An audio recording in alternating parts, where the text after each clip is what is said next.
नमस्कार। आकाशवाणी चंडीगढ़ से प्रादेशिक समाचारों के साथ मैं गुरजीत कौर। सबसे पहले मुख्य समाचार। प्रधानमंत्री नरेंद्र मोदी ने कहा, क्वाड दीर्घकालिक साझेदारी बने रहने और आपसी विकास के लिए हिंद प्रशांत देशों के साथ सहयोग के लिए तैयार। भारत वर्ष 2025 में क्वाड शिखर सम्मेलन की मेजबानी करेगा। हरियाणा के मुख्य निर्वाचन अधिकारी पंकज अग्रवाल ने बताया कि आदर्श आचार संहिता की उल्लंघना से संबंधित सी विजिल ऐप पर मिली 2011 शिकायतें, जिनमें से 11,122 सही मिली। उत्तर प्रदेश के मुख्यमंत्री योगी आदित्यनाथ ने बीजेपी प्रत्याशियों के लिए हरियाणा में कई जगह जन आशीर्वाद रैलियों को संबोधित किया और हरियाणा में चुनाव प्रचार हुआ तेज। सभी राजनीतिक पार्टियों ने अपने उम्मीदवारों के लिए किया प्रचार। अब समाचार विस्तार से। प्रधानमंत्री नरेंद्र मोदी ने कहा है कि क्वाड समूह दीर्घकालिक साझेदार बने रहने और आपसी विकास के लिए हिंद प्रशांत देशों के साथ सहयोग के लिए तैयार है। उन्होंने कहा कि क्वाड देश हिंद प्रशांत क्षेत्र को स्वतंत्र, मुक्त, समावेशी और समृद्ध बनाए रखने के लिए वचनबद्ध है। अमेरिका के डेलावेयर में क्वाड शिखर सम्मेलन में उन्होंने कहा कि ये आयोजन ऐसे समय में हो रहा है जब दुनिया तनाव और संघर्ष से जूझ रही है और ये जरूरी है कि क्वाड देश साझा लोकतांत्रिक मूल्यों को ध्यान में रखते हुए मानवता के लिए एकजुट होकर कार्य करें। श्री मोदी ने इस बात पर प्रसन्नता व्यक्त की कि अगले वर्ष क्वाड शिखर सम्मेलन भारत में आयोजित होगा। इससे पहले कल रात प्रधानमंत्री मोदी ने अमेरिकी राष्ट्रपति जो बाइडेन के साथ द्विपक्षीय वार्ता की। श्री मोदी और ऑस्ट्रेलिया के प्रधानमंत्री एंथनी अल्बनीज ने क्वाड शिखर सम्मेलन के अवसर पर भेंट की।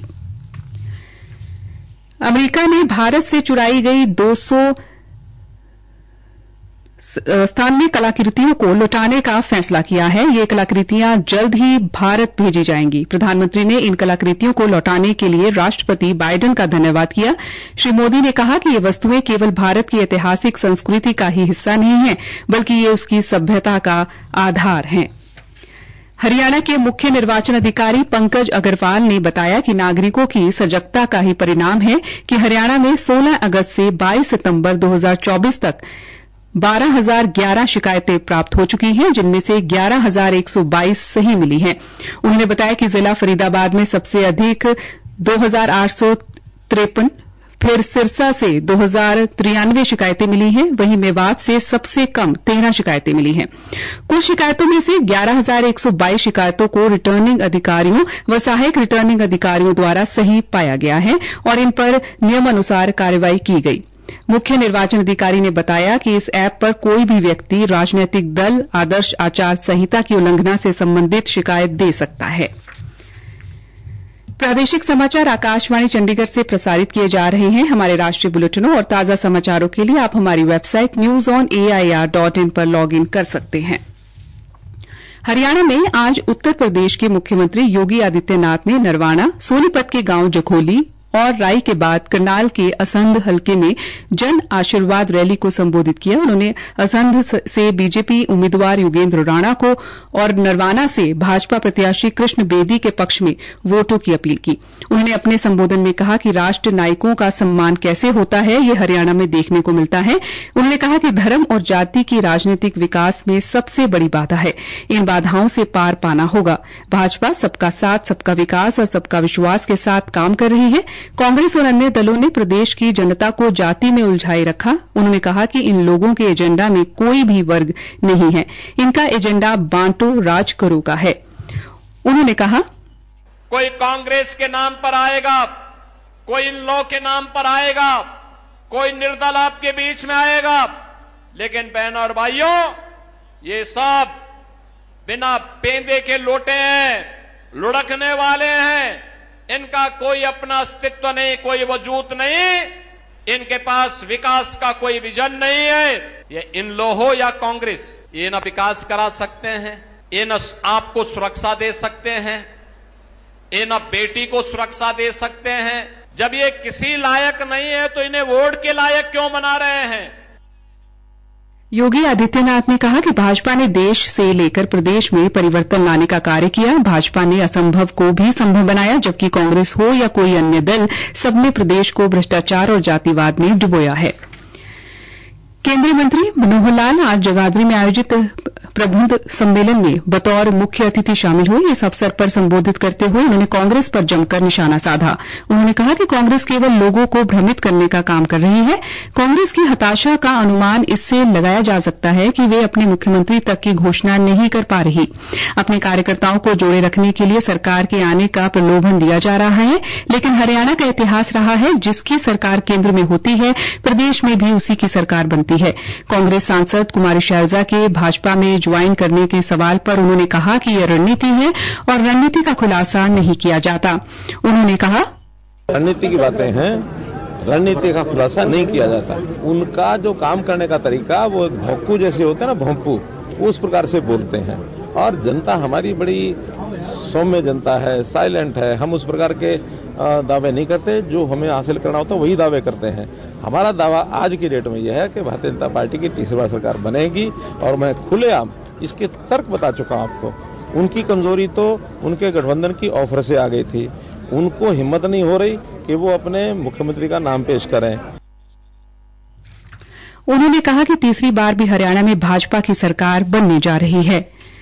हरियाणा के पूर्व मुख्यमंत्री भूपेंद्र सिंह हुड्डा आज सिरसा के चौटाला गांव पहुंचे, जहां उन्होंने डब्बाली से कांग्रेस उम्मीदवार अमित सिन्हा के पक्ष में एक जनसभा को संबोधित कर वोट की अपील की। इस दौरान मीडिया से बातचीत करते हुए उन्होंने कहा कि हरियाणा में कांग्रेस की पूर्ण बहुमत से सरकार बन रही है। पूरे हरियाणा में हुड्डा ने कहा, पक्ष में लहर चल रही है और छत्तीसगढ़ भी बन बना चुकी है। आने वाली सरकार कांग्रेस पार्टी की सरकार। ये पहले ही हार मान चुके हैं। इसका मतलब क्या है, वो हार मान चुके हैं अपनी बीजेपी। कुमारी शैलजा कांग्रेस की वरिष्ठ नेता है, जिम्मेवार नेता है। प्रजातंत्र है, इच्छा रखना कोई बुरी बात नहीं है। उन्होंने भाजपा पर हमला बोला और कहा कि वे चुनाव में अपनी हार मान चुके हैं। कुमारी शैलजा पर प्रतिक्रिया देते हुए उन्होंने कहा कि वे पार्टी की सीनियर लीडर हैं, इसके साथ ही एक जिम्मेदार नेता भी हैं। अभी चौटाला के सीएम बनने के सवाल पर प्रतिक्रिया देते हुए उन्होंने कहा कि प्रजातंत्र में सबको अपनी बात कहने का हक है, लेकिन हरियाणा में कांग्रेस की सरकार बनेगी। जजपा नेता और डब्बाली से प्रत्याशी दिग्विजय चौटाला ने आज एक प्रेस वार्ता को संबोधित करते हुए कहा कि प्रदेश में इस बार त्रिशंकु विधानसभा बनती दिख रही है। ऐसी स्थिति में वे हालात देखकर फैसला लेंगे। हालांकि उन्होंने स्पष्ट किया कि वे किसी भी परिस्थिति में भाजपा के साथ नहीं जाएंगे। उन्होंने पहले भी गलती कर दी है, जिसका उन्हें मलाल है और जनता भी एक बार गलती माफ करती है। वहीं कुमारी शैलजा पर विवादित टिप्पणी के मामले में उन्होंने कहा कि भूपेंद्र हुड्डा और उनके लोगों की सोच ये दर्शाती है कि वे दलित विरोधी हैं। दिग्विजय चौटाला ने दावा किया कि जज्बा की चाबी पहले से मजबूत हुई है और विधानसभा का ताला भी उसी से खुलेगा। कांग्रेस नेता और सांसद दीपेंद्र हुड्डा ने आज उच्चाना कलां से प्रत्याशी बृजेंद्र सिंह के समर्थन में आयोजित एक जनसभा को संबोधित किया। उन्होंने कहा कि 10 साल के शासन में भाजपा सरकार ने कोई बड़ा काम नहीं किया है। भाजपा ने लोगों से धोखा करने के लिए अपना मुख्यमंत्री से लेकर प्रदेश अध्यक्ष तक बदला, लेकिन अपना अहंकार नहीं छोड़ा। विकास और खुशहाली में अव्वल रहे हरियाणा को बेरोजगारी में नंबर 1 बना दिया गया।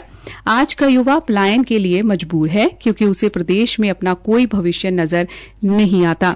कांग्रेस की सरकार आने पर युवाओं को 2 लाख नौकरियां दी जाएंगी। लोगों के पास 5 साल बाद भाजपा के अन्यायपूर्ण शासन को बदलने का मौका आया है।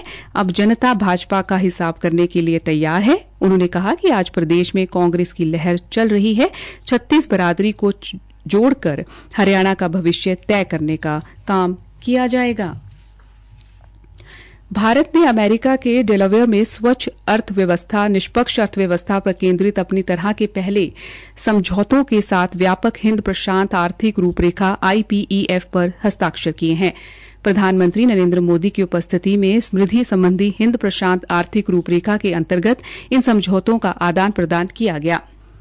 स्वच्छ अर्थव्यवस्था संबंधी समझौते का लक्ष्य तकनीकी सहयोग, कार्यबल विकास, क्षमता निर्माण और अनुसंधान में सहयोग को बढ़ावा देना है। अंत में मुख्य समाचार एक बार फिर से। प्रधानमंत्री नरेंद्र मोदी ने कहा कि क्वाड दीर्घकालिक साझेदार बने रहने और आपसी विकास के लिए हिंद प्रशांत देशों के साथ सहयोग के लिए तैयार। भारत वर्ष 2025 में क्वाड शिखर सम्मेलन की मेजबानी करेगा।